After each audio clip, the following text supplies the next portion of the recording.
മഹാകവി കുമാരനാശൻ്റെ ചരമവാർഷിക ശതാബ്ദി വർഷമാണ് ഇപ്പോൾ വർഷം മുഴുവൻ നീണ്ടു നിൽക്കുന്ന അനുസ്മരണ പരിപാടികളാണ് സാഹിത്യ സാംസ്കാരിക മേഖലകളിലുള്ള ആളുകൾ സംഘടിപ്പിക്കാൻ പോകുന്നത്. വർഷങ്ങൾ കഴിയുന്തോറും ആശാൻ കവിതകളുടെ പ്രസക്തി കൂടി വരുന്നു. ഇനി യാത്ര പറഞ്ഞിടട്ടെ കാലാതിവർത്തിയായ കവിതകളിലൂടെ മഹാകവിപ്പട്ടം അന്വർത്ഥമാക്കിയ കവിയാണ് കുമാരനാശാൻ. മലയാള ഭാഷ കണ്ട ഏറ്റവും മഹാനായ കവി. ചിന്താവിഷ്ടയായ സീത പോലുള്ള ഗംഭീര്യമാർന്ന വിപ്ലവകരമായ കവിതകൾക്ക് മലയാളത്തിൽ സമാനതകളില്ല. ആശാന്റെ കവിത ഞാൻ കരുതുന്നത് മലയാളത്തിൽ നിത്യജീവിതമുള്ള ഒരു കവിയാണ് ആശാൻ എന്നാണ് ഞാൻ കരുതുന്നത്. അതിനൊരു കാരണം മറ്റെല്ലാ കവികളും ഏറിയ പങ്കും അവരവരുടെ കാലത്തിൻ്റെ അതിർത്തികൾക്കുള്ളിൽ ജീവിച്ച മനുഷ്യരാണ്. അത്തരം ഭാവുകത്വത്തിൻ്റെ പ്രതിനിധികളാണ്. ആശാൻ അങ്ങനെയല്ല. ഇപ്പോൾ ഇതായിട്ട് നോക്കിയാലേ ആശാൻ ഗുരുവായി കണ്ട ഒരാൾ AR ആണ്. AR ദ്വിതീയാക്ഷരപ്രാസത്തിനെതിരായിരുന്നു. AR മരിച്ചപ്പോൾ എഴുതിയ വിലാപകാവ്യത്തിൽ പോലും ആശാൻ ദ്വിതീയാക്ഷരപ്രാസം വിട്ടില്ല. കാരണം അത് ഒരു പാരമ്പര്യത്തിൻ്റെ ബലമുണ്ടെന്ന് ആശാനൻ കരുതിയിരുന്നു.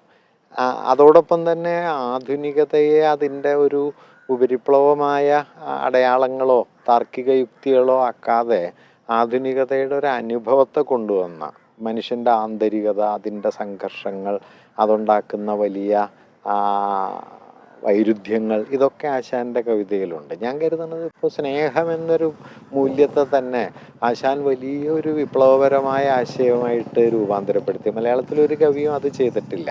ഇപ്പോൾ വീണപൂവിലെ സ്നേഹം എന്ന് പറയുന്നത് ഒരു മോഡേൺ ഇൻഡിവിജ്വാലിറ്റിയെ സ്ഥാപിക്കുന്ന ഒരു ഘടകമായിട്ടാണ് ആശാൻ വരുത്തുന്നത്. നള്ളിയിലും ലീലയിലെത്തുമ്പോൾ അത് സാഹോദര്യത്തിൻ്റെയും സമഭാവനയുടെയും ഒക്കെ ഒരു പൊളിറ്റിക്കൽ എഡ്ജുള്ള ഒരാശയമായിട്ട് മാറി. സീതാകാവ്യത്തിൽ അത് ഭയങ്കരമായൊരു വിമർശന മൂല്യമായി, പാരമ്പര്യത്തോടും പുരുഷാധികാരത്തോടും ഒക്കെയുള്ള ഒരു മൂല്യമായിട്ട് മാറി. ദുരവസ്ഥയിൽ അത് ജാതി വിരുദ്ധതയായിട്ട് മാറി. ചണ്ടാല ഭിക്ഷയിൽ അത് മൈത്രി എന്ന് പറയുന്ന ഏറ്റവും മൗലികമായ സ്നേഹത്തിൻ്റെ തന്നെ ഏറ്റവും ഉയർന്നൊരു മൂല്യത്തിലേക്ക് ആശാൻ എത്തിച്ചു. അതുകൊണ്ട് ഞാൻ കരുതുന്നത് ഒരു നിലയ്ക്ക് ഈ സ്നേഹഗായകത്വം എന്ന് പറയുന്നത് ആശാൻ്റെ കവിതയെ ആകെ വലയം ചെയ്യുന്ന ഒരു അന്തരീക്ഷമാണ് ഈ സ്നേഹഗായകത്വം. അത് വെറും സ്നേഹത്തെക്കുറിച്ചുള്ളൊരു പ്രകീർത്തനമല്ല, മറിച്ച് ഈ സ്നേഹത്തിൻ്റെ ഭിന്ന പ്രതലങ്ങളിലൂടെ ഒരു ആധുനിക സമൂഹത്തെ രൂപപ്പെടുത്താനോ ഭാവന ചെയ്യാനോ അതിൻ്റെ ഒരു അനുഭവ മണ്ഡലത്തെ സൃഷ്ടിക്കാനോ ഒക്കെ ആശാന് കഴിഞ്ഞിട്ടുണ്ട്. ആശാന്റെ കവിതാശകലങ്ങൾ മലയാളത്തിൽ ചൊല്ലുകൾ പോലെ പ്രചരിച്ചു. 20-ാം നൂറ്റാണ്ടിലെ കവിതാശാഖയെ കുമാരനാശാനോളം സ്വാധീനിച്ച മറ്റൊരു കവിയില്ല. പിൽക്കാലത്തിലേക്ക് തുടരാൻ പാകത്തിന് ഭൂതകാലത്തെ അപ്രോപ്രിയേറ്റ് ചെയ്യുന്നുണ്ട് ആശാൻ. അല്ലാതെ ഭൂതകാലം ഭൂതമായിട്ടല്ല, വർത്തമാനത്തിലും അല്ല, ഭാവിയിലേക്കും എക്സ്റ്റെൻഡ് ചെയ്യപ്പെടാവുന്ന ഒരു ഭൂതത്തെ ആശാൻ കണ്ടെത്തുന്നുണ്ട്. ആ തുടർച്ചയിലാണെന്ന് തോന്നുന്നു ആശാൻ 100 കൊല്ലത്തിന് ശേഷവും നിൽക്കുന്നത്. ഞാൻ കരുതുന്നത് ഇനിയും ഏറെക്കാലം ആശാൻ നിൽക്കും എന്ന് തന്നെയാണ് ഞാൻ കരുതുന്നത്. അതായത് ഒരു കാലത്തിലെ സമസ്ത ബലങ്ങളോട് എൻഗേജ് ചെയ്യാൻ അപൂർവം കവികൾക്കേ പറ്റുള്ളൂ. മിക്കവാറും കവികളൊക്കെ അതിലൊരു ഒരു ഘടകത്തോട് അല്ലെങ്കിൽ മറ്റൊരു ഘടകത്തോടൊക്കെയാണ് ചെയ്യുക. ആശാൻ അതല്ല, വൈരുദ്ധ്യങ്ങളുടെ ഒരു കൂടാണ് ആശാൻ. ആ വൈരുദ്ധ്യങ്ങളുടെ ബലം ആശാന്റെ കവിതയ്ക്കും ഉണ്ട്. ആശാൻ ഒരു റൊമാൻറ്റിക് കവിയാണെന്ന് നമ്മൾ പറയും. ഈ ആശാൻ ഈ ചെങ്ങമനാട് ഓട്ട് കമ്പനിയുടെ മാനേജറായിരുന്നു. ലോകത്ത് ഒരു ഫാക്ടറി മാനേജറായ വേറെ ഒരു റൊമാൻറ്റിക് കവി ഉണ്ടാവില്ല.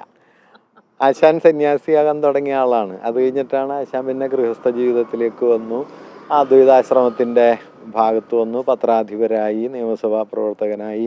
ആ കാലത്ത് ചെയ്യാവുന്ന എല്ലാ പണിയും ആശാൻ ചെയ്യുന്നുണ്ട്. എല്ലാ അറ്റങ്ങളിലും പോകുന്നുണ്ട്. ഈ നളിനിയിൽ ആശാൻ പറയുന്ന ഒരു വരിയുണ്ടല്ലോ ദിവാരനെ കുറിച്ച്, കോപ്പിടും നൃപതി പോലെയും കളിക്കോപ്പെടുത്ത ചെറുപൈതൽ പോലെയും.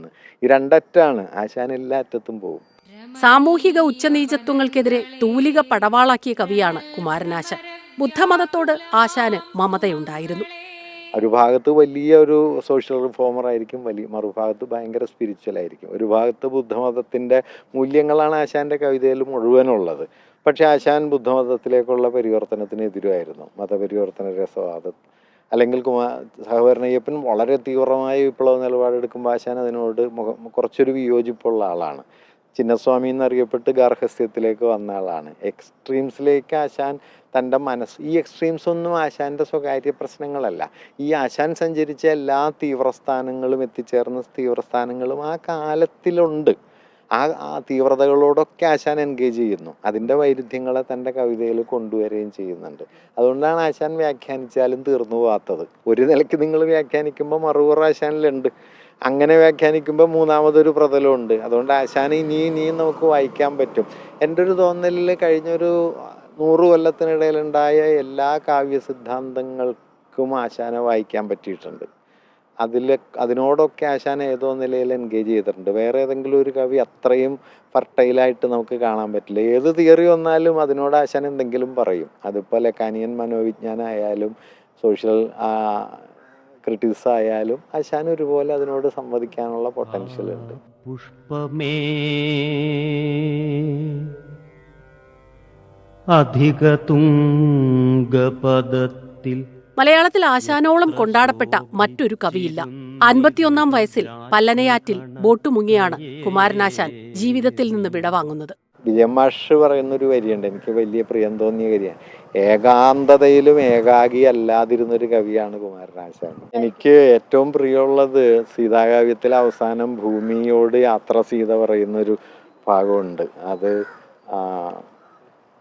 സൂര്യനോടും ചന്ദ്രനോടും നക്ഷത്രങ്ങളോടും ഒക്കെ യാത്ര പറയുന്ന ആ സന്ദർഭത്തിൽ സീത പറയുന്ന വരികളാണ് എനിക്ക് ഒരു നിലയ്ക്ക് ആശാൻ്റെ കവിതയിൽ ഏറ്റവും പ്രിയം തോന്നിയിട്ടുള്ള വരികൾ. ഞാനതിനൊരു ഈ അരവിന്ദ ഘോഷൊക്കെ പറയുന്ന സുപ്രീം പോയറ്റിക് അട്ടറൻസ് എന്നൊക്കെ പറയുമല്ലോ, ആ ഒരു നിലവാരം തോന്നിയ കവിതയാണ് ആശാൻ്റെ ഇനി യാത്ര പറഞ്ഞിടട്ടഹാ ദിനസാമ്രാജ്യപദേ ദിവസ്പദേ അനിയന്ത്രിത ദീപ്തിയാൽ കതിർക്കനകാസ്ത്രാവൃതനാം ഭവാനു ഞാൻ സുസിതാംബരനായി വൃദ്ധനായി വിസിനീതന്തു മരീചികേശനായി ലസിതസ്മിതനായ ചന്ദ്രികാഭസിതസ്നാദ മൃഗാംഗ കൈതൊഴാം. ഇങ്ങനെ ഇനിയുണ്ട്. എന്നിട്ട് ഞാൻ ആ വരിയൊക്കെ വായിക്കുമ്പോൾ എപ്പോഴും ആലോചിക്കാറുണ്ട്, ഇതൊരാൾ ആലോചിച്ച് എഴുതിയതാവോ എന്ന് എനിക്കിങ്ങനെ സംശയം തോന്നും. അമ്മാതിരി ഭാഷയുടെ ഒരു ലോകമല്ലേ അത്. ഒരു നൂറ്റാണ്ടിനിപ്പുറവും ആശാൻ തലമുറകളുടെ കവിയായി നിലനിൽക്കുന്നു എന്നതുതന്നെ ആ കവിതകളുടെ മഹത്വം വിളിച്ചു പറയുന്നു. ഓരോരോ തുള്ളിയും അന്തമറ്റ സുഹൃതഹാരങ്ങൾ റിസർച്ച് ഡെസ്ക് 24 അന്തരാത്മാവിൽ അർപ്പിക്കുന്നുണ്ടാവാം.